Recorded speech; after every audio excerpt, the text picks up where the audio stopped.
Hey Don, hope you're doing well. Finished this up yesterday, but I didn't get the explanation part piece of it completed, so just wanted to kind of go through this with you real quickly.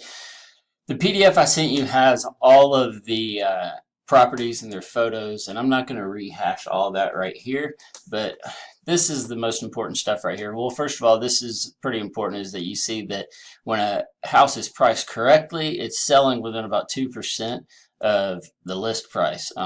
As where a lot of people say, well, I want to price it really high and we can always go down. Well, you can, but you're not going to sell it until you get within that 2% of what the market is willing to pay. Um, some of these, I mean, I've culled a whole lot of these. There's two ways to do this. If your house was in really poor condition, kind of in my head, the way I had pictured it when I talked to you, I would basically pull my comparable sales out of really nice homes that um, we had, and then kind of back out what I consider basically the cost of bringing that house up to um, full value. And then, of course, we'd have to pad that a little bit because anybody who's going to do all that work is going to expect to make a little money on the rehab. In this case, your house is actually fine. The only thing that all of this would have to be based on is repairing the ceiling on the inside on the roof on the outside. We'd have to get that done almost no matter what, especially with people bringing FHA loans and such. Even appraisers are starting to inspect homes a little bit. They're not, I mean, the banks are pushing them to. It's not like that's what they're hired to do, but if they see something, they're supposed to say something to the bank. So we've got to get that handled.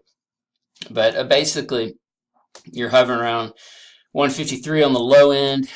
This one I almost wanted to cut because I didn't have enough information on it, but it was in my mapped area of like homes, right age, right bedrooms, bath. I mean, everything was right on. And then you see it hovers, one other one at 155, 176, 170. So this kind of gives you just a basic idea of where you would be if you were put it on the market right now. It just all depends on how much you're able to get done before we would list it, um, as to what you're really making. I mean, what we can really sell it for. I would be tempted to list around about 170. Having thumbed through all these photos and considered locations. Give you an example. This right here, Windermere, is a very sought after street, great location. Same here for Nobdell. They both needed updates. But then you got this Windermere one right here at 155. So I'm thinking about around 170 a foot would put you about 272. But the intangibles, things that I can't necessarily say, well, Don, you got to do this, are the things that really kind of make the icing on the cake.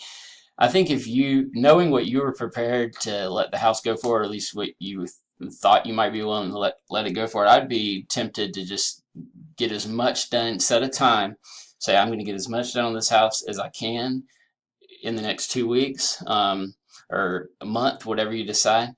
And once we get all that knocked out, we update the analysis one more time. I always do that. Sometimes even like 2 days before, just because that those data sets, that number can change. But you could probably drop it if you sold it quickly for 240 without having to do anything. That'd probably still be a good deal. We got to get the roof fixed because I don't want to see it go to a situation where you have to take cash to get the job done. So let's just say about 240 to 270. I know it's a huge range. If you can get everything buttoned up, I definitely want to go for the 270. Try to make as much money as we can. So you'll have that little nest egg to do what you need to do in the next little while. So let's talk. I can bring a buyer for you as it is right now, through the MLS or through my investor contact. So if that's more appealing to you, because I know this has become an emotional strain as well, let me know and we'll go that route first. And if we don't get a hit that route, then we'll take it to the MLS just as is. So hope that helps. Talk to you soon. Bye.